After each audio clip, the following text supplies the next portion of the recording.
TNT broadcast saying that Zion has country strength. Oh, yeah. And I felt like you, of course, have country strength. Yeah, so yeah. There you go. I try to. I mean, I ain't never had the chisel body, but, I didn't have the beast muscles, but I was strong, though, all right? He's working on it. Welcome to The Jump. I am Rachel Nichols alongside New York Times bestseller What's Brian up, B? Windhorst, and our NBA champion chiseled in his own world somewhere, Kendrick Perkins. We are less than 24 hours till the NBA trade deadline, and we will have Adrian Wojnarowski popping in shortly to give us all the updates. Also coming up, we will dig further into whether Giannis versus Zion, Volume 1, lived up to the hype. First, though, let's talk about the big trade that went down last night and why, for one team, it was so critical. There is no tomorrow for the Houston Rockets. Well, okay, tomorrow the Rockets play the Lakers here in LA, but metaphorically, Houston is a team whose championship window is very much right now. James Harden is 30, Russell Westbrook, 31. The two of them will be eating up about 70% of the Rockets' cap space for the next 4 years. Oh, and also the Rockets have either already traded their pick or traded swap rights in 5 of the next 7 drafts. So really, no tomorrow. So it wasn't a surprise to see GM Daryl Morey, his team sitting in 6th in the West, so absolutely determined this week to deal Clint Capella, the Rockets' last real movable asset. There would be no better time to tinker down the road because for Houston, there really isn't a down the road, which meant Morey needed to create something. And boy, did it turn out to be a humdinger. A 4-team, 12-player swap that is already the league's biggest 4-team trade in 20 years and still has room to add a player or two. For Houston, the headline is that Capella is off to Atlanta, Robert Covington is on the way in from Minnesota, and the team that won championships with Hakeem Olajuwon is now officially the epicenter of small ball and in the hands of the coach who first created it, no less. Basically, Houston is seeding that when they play teams like the Lakers or the Nuggets or the Jazz, players like Anthony Davis or Nikola Jokic or Rudy Gobert are going to have the advantage anyway. So let them dunk their dunks, let them rebound away. Meanwhile, what the Rockets intend to happen is that they could win with pace and all those threes, a strategy Covington fits right into. With a 7'2" wingspan, Covington is a true 3-and-D who can help check the West's elite wings and offensively doesn't need the ball in his hands, which is good because, well, may I direct you to Harden, James, and Westbrook, Russ. Of course, it's a bummer for Rockets fans to say goodbye to Clint, who they've raised since he was a rookie and who was once such a beautiful partner to Harden on all those pick and rolls. But the Rockets have greatly reduced that as a part of their game plan in recent seasons, making Capella less valuable to them and more valuable to Atlanta, who will now ratchet the pick and roll up with Capella and Trae Young. So now the question is, will what Houston is doing actually work? They will have a good test, yes, tomorrow in that Lakers game and in a game against the Jazz this weekend. Either way, at this point, there's no going back, which is fine because the Rockets wouldn't have had time for that anyway. All right, guys, do you think this was a good deal? Kendrick, do you think that Houston got better off of this? Well, you know what, Rachel? I don't think it was a great deal, but I don't think it was a bad deal. I think when you look at this Rockets team, they were already terrible defensively. Clint, I love Clint, but he had a history of disappearing in the playoffs anyway, and they were already struggling defensively. So, in my opinion, what they did was they saying, okay, well, what we go do is we go spread the court. We go put basically 5 guards and wing players out on the court. We go stretch your bigs out. And what you have Russell Westbrook and James Harden, two of the best scorers in today's league, especially when you're talking about creating their own shots and beating guys to the basket. So now you're taking that defensive center out to the perimeter and the lane is wide open, and this is going to be nothing but Swiss cheese because guess what? They're going to be getting down the lane, getting wide open layups and getting bucket after buckets, and they're already number 1 in pace. And adding Covington, that takes him over the top because he's a knockdown three-point shooter and he's an underrated defender. You know, I'm sure they wouldn't have done this without James Harden's A-OK, and as Perk just said, it's going to be potentially good for Harden. I don't know if they checked with P.J. Tucker. He's already really worn down and is going to get worn down more. Right. But one thing that happened in this trade that I don't think anybody's looking at, and the caveat is we still have 24 hours or 23 hours till the deadline so they can do something else. But the Rockets, for the second straight year, used assets at the deadline to get under the luxury tax. They traded a first-round pick and Capella, and they got back Covington and tax savings, okay? And the thing about this is you have James Harden in their prime, and for the second consecutive year, they didn't use their mid-level last year, second consecutive year, and they are making a financial move at the deadline. Now, they may make another addition in the next 23 hours, and I leave the wiggle room to amend my comment, but 2 consecutive years now, they have used first-round draft picks and other assets to do that, and I just question that decision with James Harden in his prime. As you mentioned, they don't have much else to trade here. So in terms of swapping out Capella, I'm okay with it. In terms of Covington, I understand what they're trying to do. I just question the decision-making with the money spending when you've got Westbrook heading towards the back of his prime and Harden in it. All right. Well, we are now going to look at some of the other sides of this deal. It's time for today's trade deadline update brought to you by Kia. And that means welcoming in senior NBA insider Adrian Wojnarowski from our headquarters in Bristol, Connecticut. Woj, we were just talking about the Houston end of things, and we know what Atlanta is getting. But I really wanted to get your insight on what this deal means for Denver and for Minnesota. Let's start with the Nuggets. They see themselves as a contender this year, too. Are they finished, or are they going to turn these assets around for more? No, Tim Connolly, Arturas Karnisovas, they're going to continue to see what's available out there for them. They got the first-round pick for Houston. They could potentially use that in a deal. But they were in a position with Malik Beasley where I think they felt they were going to lose him this summer. They tried to negotiate a rookie extension with him this fall, didn't get there on it. And I just think there was a limit they were going to go to with him. And so, they brought back some role players in this deal. Beasley's a very good player, and he helped them. Certainly now there is a bigger role for Michael Porter Jr. They think he is ready to take that on, and certainly they've spent the year, hoping to get him further along, developed, and they know he's going to be a huge part of their organization for years to come. And then Minnesota, they got really what was the best of available trade asset in this marketplace. That was from Atlanta. They got that first-round pick from Brooklyn that they have now. And again, they can use it in the draft. They can use it to go out and do some deals. And they see Beasley and Hernan Gomez as good fits long-term. They want to re-sign those 2 players this summer. And you see Gerson Rosas, starting to reshape that roster in Minnesota. D'Angelo Russell has been a target for them in free agency last summer over the last couple days, and they still have a window between now and 3 p.m. Thursday if they wanted to re-engage on Russell. But there was still a pretty significant gulf between the Warriors and Minnesota on any kind of a D'Angelo Russell deal. All right, so that's the Timberwolves and D'Angelo Russell. Yesterday, you were on here talking about this huge shakeup with the New York Knicks, and one of the things you told us on the air was that Steve Mills, just the day before he was let go, he was trying to make a D'Angelo Russell deal. Also, you told us that they are shopping Marcus Morris. Where do things stand now with the Knicks in either the pursuit of Russell or with Morris, with GM Scott Perry now running the phones?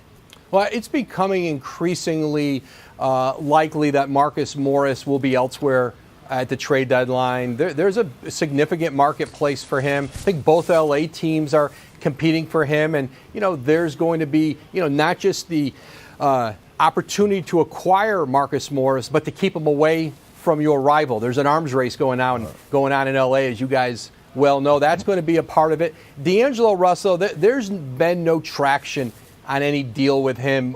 Golden State hasn't heard anything from New York that has caught their attention or made them think that there's any traction, any pathway to a deal here. But again, there's still 24 hours or so until the trade deadline. All right, you heard it here first from the man with, I think, just 2 phones still and counting, right? 2 phones, Woj, or have you added one for this trade deadline? 2. 3 would be a little unwieldy. That would be ostentatious. Adrian, thank you so much. We will see you tomorrow. First, though, check out the Woj and Lowe trade deadline special. That is today at 5 o'clock Eastern on ESPN2. All right, guys, you heard me mention the Timberwolves. Woo. This is what Karl Anthony Towns posted on his Instagram after the trade last night. We'll just keep running through these. These are sad faces. These are confused faces. And this was the deal. This is what the Timberwolves gave up. This is what they got. When you're posting that stuff on IG, Brian Windhorst, Are you asking for a trade if you are Karl Anthony Towns? Is that the next step of what we're going to see? Well, that's definitely something that executives in the league are keeping an eye on. This team's lost 12 games in a row.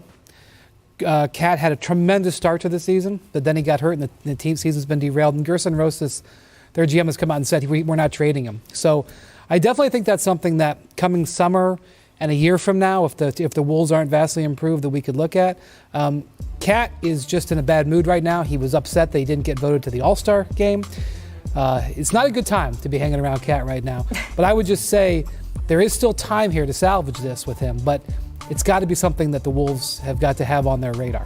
I mean, Kendrick, did you see those IG posts? Yeah, I did. Those are sad faces. Yeah, he should be sad at himself. I mean, he haven't won a game since November.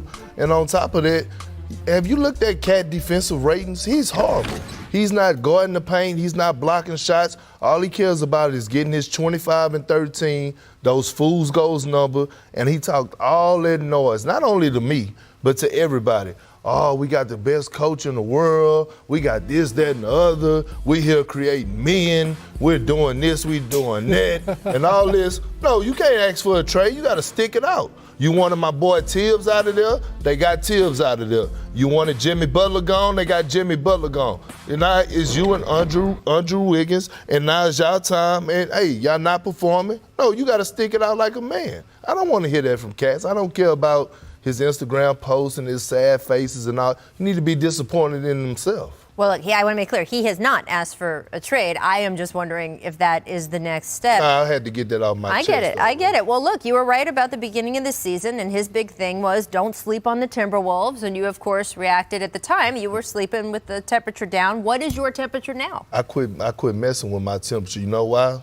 My light bill was sky high fooling with the Timberwolves. So guess what? I don't even indulge in that behavior anymore. I don't even, I'm sleeping comfortable. Because I had to turn on the box fan, ceiling fan, everything. Light bill was sky high. The real issue here with D'Angelo Russell is that the Warriors don't just want Andrew Wiggins. They want Andrew Wiggins and incentivization. In a potential trade with the Timberwolves. So, yes, we'll send you D'Angelo Russell. You send us Wiggins and potentially multiple picks, including this year's pick, potentially lightly protected or unprotected, which right now is trending towards the top 5.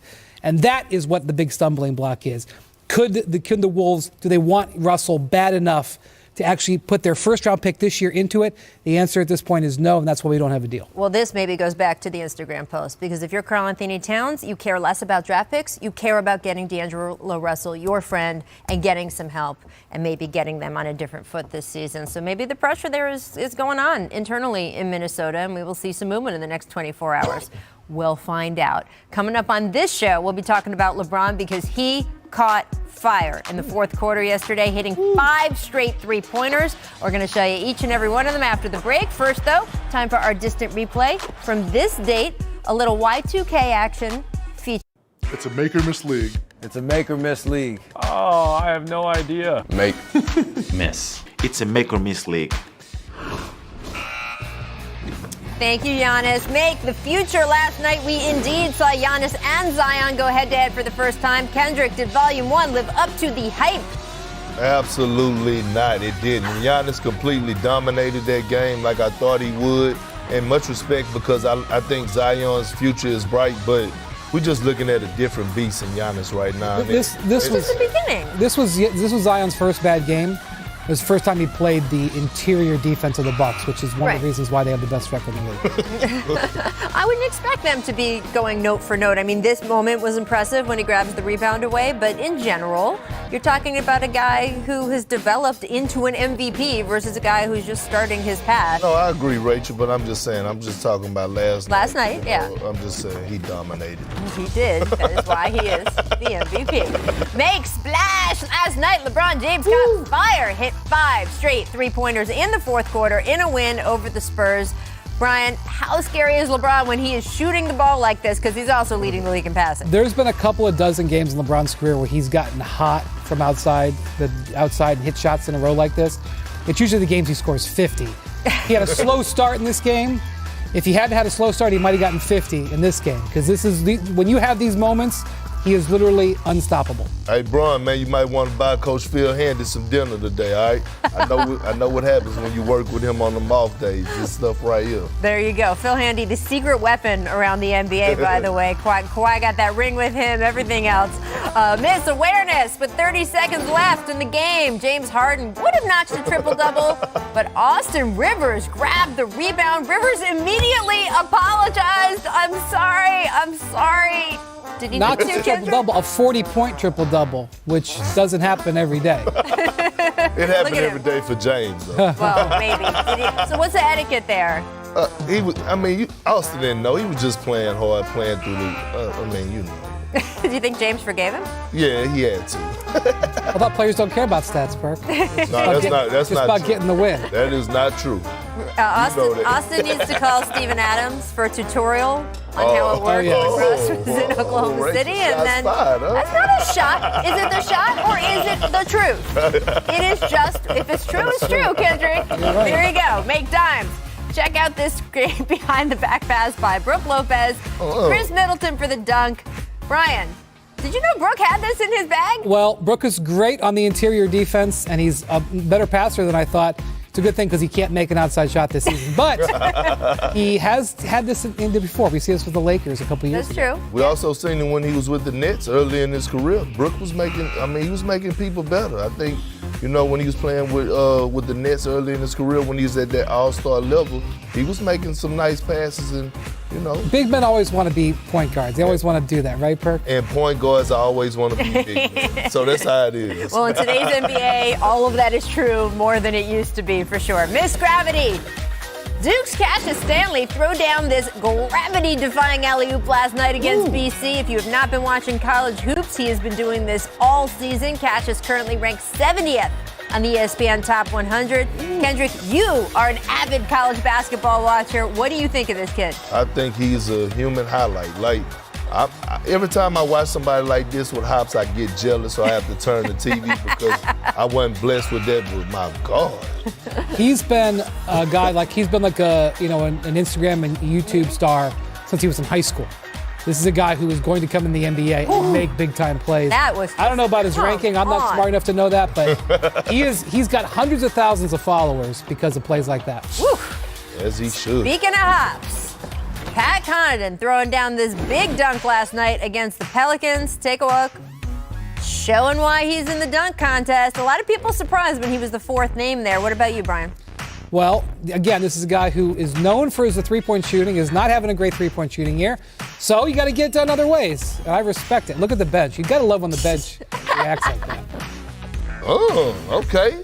I wonder if he can get creative, though. Like, I see the explosiveness. I wonder, because he's going to have to get creative. I need to see a windmill or something. Here is a full lineup of this year's dunk contest participants. Dwight Howard headlining.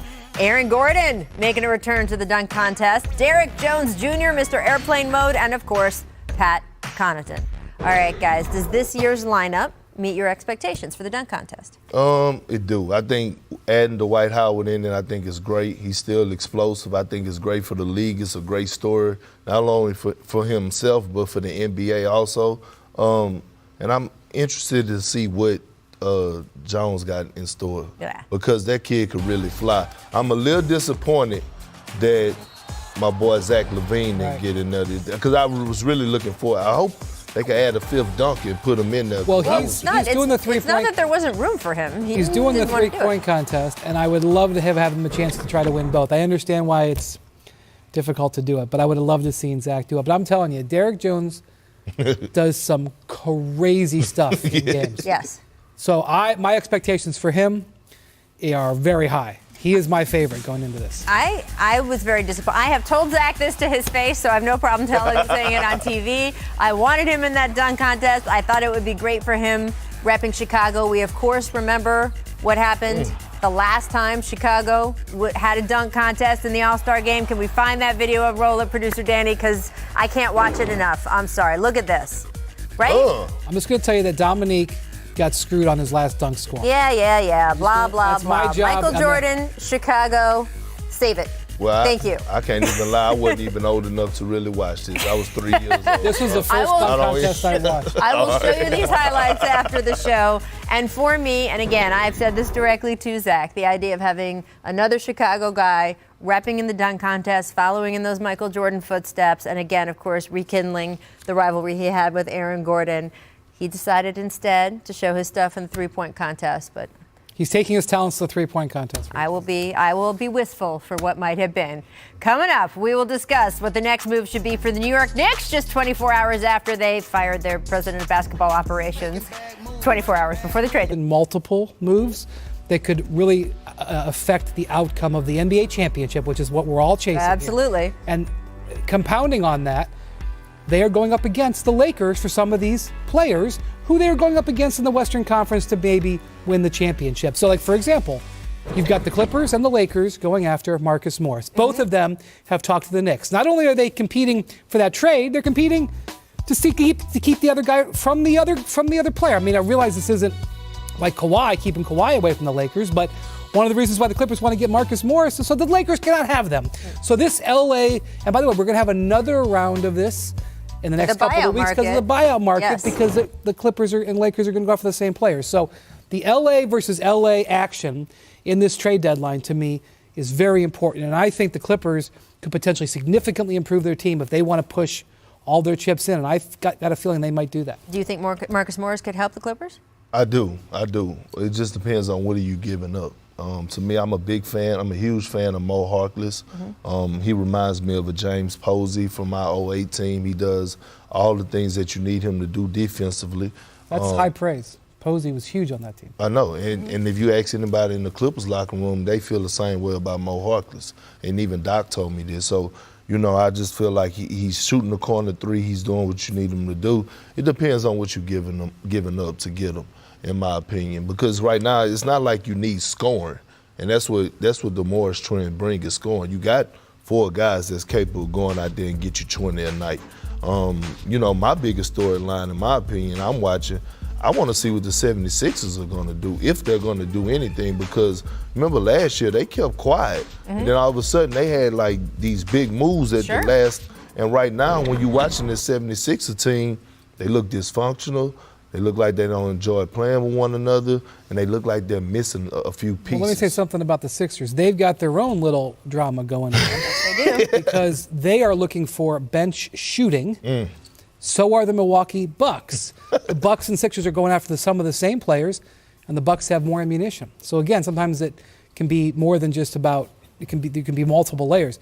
With the Clippers, one name I'd want to watch out for, just as a maybe, would be Aaron Baines from the Phoenix Suns. If the Phoenix Suns are willing to sell Baines, the Clippers are looking for some size. And while Marcus Morris will give them a lot of things, when you're looking about the Lakers, you got to worry about size. We saw last night the Spurs got killed by the Lakers' size. Yep. So watch for a move for a center that can stretch the floor a little bit as well from the Clippers. Well, can I ask y'all a question? What do you guys, Rachel, what do you feel about it, and Brian, you too, about maybe the Clippers pursuing Tristan Thompson? I don't think so, and here's why. First off, he makes $18 million, and it's a hard trade. Hard match. Okay. Secondly, they have 2 centers right now that cannot stretch the floor. Vicia Zubac and Montrezl Harrell. Aaron Baines can knock down that 3 when you need him to. He's a good defender, good rebounder. So I don't know if they can pull it off, but in addition to Marcus Morris, just keep a little side eye on Aaron Baines. Well, I mean, it's interesting you mentioned about Philadelphia. We got some wide eyes in Philadelphia today. Al Horford made a comment to reporters acknowledging, he said, we have some internal issues in our locker room we need to work out. And then he said, but we're going to keep that inside the locker room. Too late. It's kind of one of those like...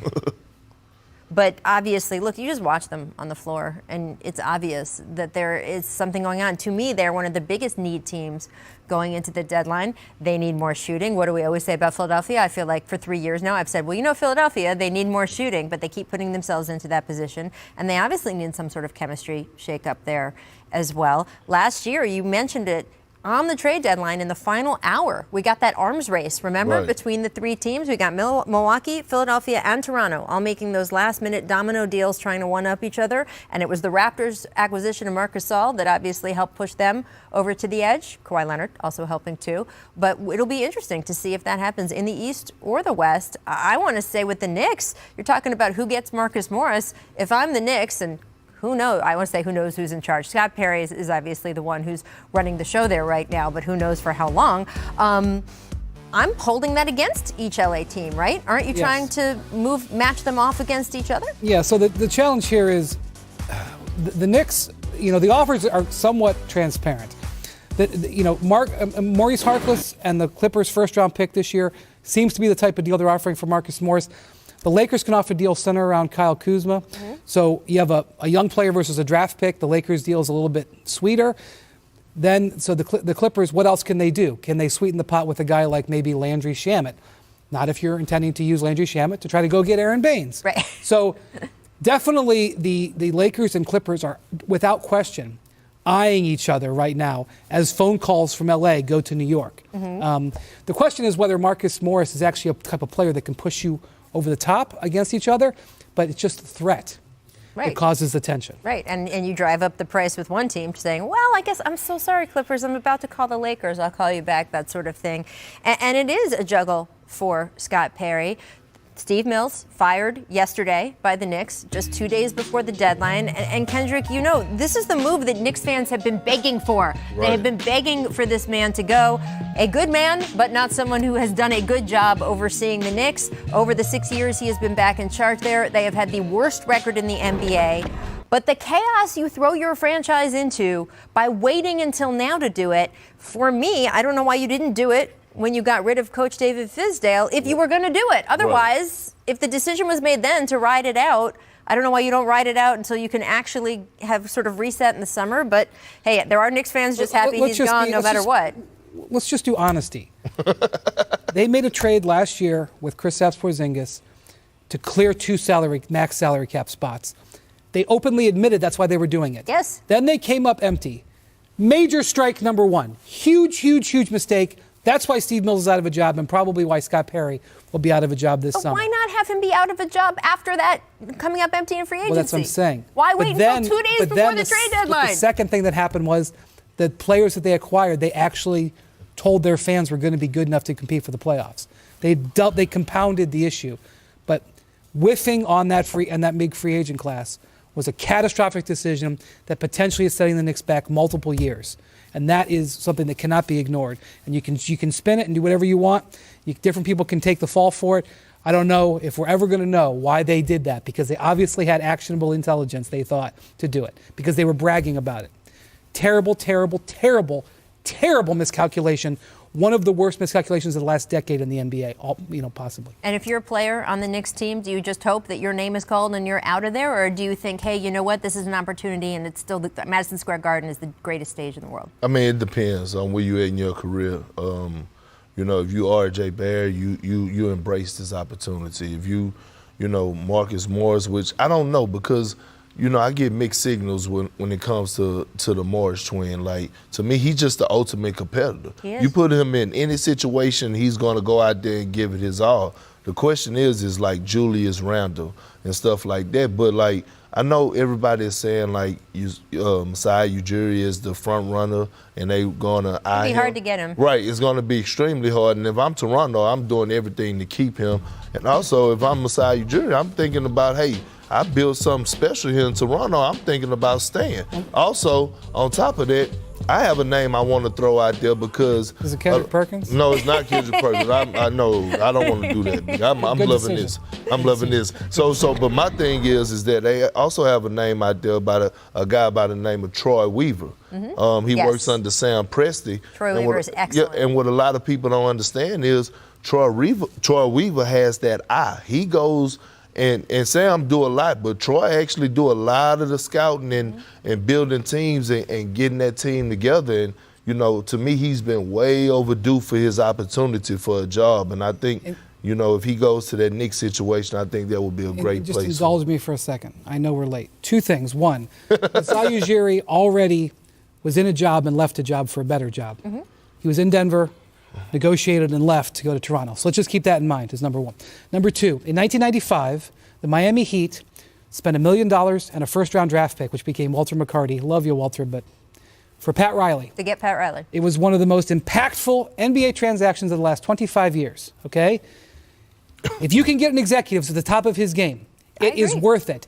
And the fact that the Knicks would not wait after decades of ineptitude to rush and hire somebody so that they can do a coaching search or whatever is lunacy. If you don't want Masai Ujiri because you don't like him or you're not going to do his salary demands or his control demands, fine. But don't not hire Masai Ujiri because you have to wait a couple of extra months. Or give up some draft picks or something like that. Here's what I know. Masai Ujiri is either going to be the next president of the New York Knicks or he will own half of Ontario by the time all of this is over because he's that good a negotiator. Brian, thanks for joining us today. We will be back tomorrow with our 2-hour trade deadline show. Coming up, Ms. Jackie McMullen will be joining. Now thrilled to welcome in the Hall of Famer, Ms. Jackie McMullen. Exactly. My Boston family There we go. right here. Little Boston connects you know there. what it is. I want to talk about the 2020 NBA All-Star Celebrity Game presented by Ruffles. It's going to be televised on ESPN. Valentine's Day, February 14th, and we now have the official rosters. We are announcing them here on The Jump. You know it's Team Wilbon and Team Stephen A. Smith, but Common and Chance the Rapper will be those coaches' captains. 2019 MVP Quavo, scheduled to be in the action, as well as Bad Bunny, who made an appearance in last year's game. Here is the roster for Team Wilbon, coached by Chicago native Michael Wilbon. Take a look here, guys. And then Team Stephen A, coached by, try to follow me here, Stephen A. Smith. I know, we like to keep these things direct. Darius Miles, how about that? Right? Ronnie 2K, I'm ready. Stepping away from the mic. I'm ready to see Ronnie 2K hoop because I want to give him a rate. He's up here rating everybody else. Anytime I can see Asia Wilson play basketball, that's what I'm looking for. So there you go. LeBron and Giannis named Players of the Month for their respective conferences. Now, we usually, guys, I wouldn't say that we pay huge attention to the Player of the Month award, but what does a guy have to do? Damian Lillard had such an impressive stretch. At the end of the month, he averaged 48 points over a 5-game span. Now, Perk, this is hard because LeBron also, not only great numbers, but the emotional weight that he carried over this last week and a half. I'm sorry, it can't even be quantified. It was so big. He was carrying the weight of a city, of a team. You could see it in that game last Friday night, but every game since, frankly. So there's a lot going on and going into all of this. But Dame, should he still come away with it or what? Well, you know what? I'm going to tell you one thing. Damian Lillard was getting his lettuce. And that's what the old people used to say. He was getting his money. And I can't lie. But to me, when you look at this award, just like when you look at the Eastern Conference Player of the Week or Western Conference Player of the Week, not only do you have to have the numbers, but your record have to be good also. That's a good point. So, they also, this week they went 3-0. Well, if you look at the records, Braun was 9-4, Dame was 8-7. That's the only reason. But I mean, Braun 25-10 is phenomenal. But what Dame was doing was on a whole nother level. But you look at those records and 9-4, 8-7. I could see why they gave it to King James. I agree, but if I'm Dame, I'm just like, you know what? I dragged these guys during that 5-game stretch to a 4-1 record. Yep. I'm doing everything I can, every bit of numbers. I do think you've hit on something, though, Rachel. This Western Conference Player of the Month is the last time a Laker won, Kobe, February of 2013. Wow. So Wow. there you go. I didn't realize that, And it's a lot. It's kind of like when we talk about most valuable player. And I'll wait. I'll do y'all the favor of waiting to get on my soapbox on that one. But the value you bring to your team, it is not just that list of numbers. I'm sorry. And so that factors into that as well. And I think Dame, after him listening to both of you, he'll be like, nah, I'm rolling with that.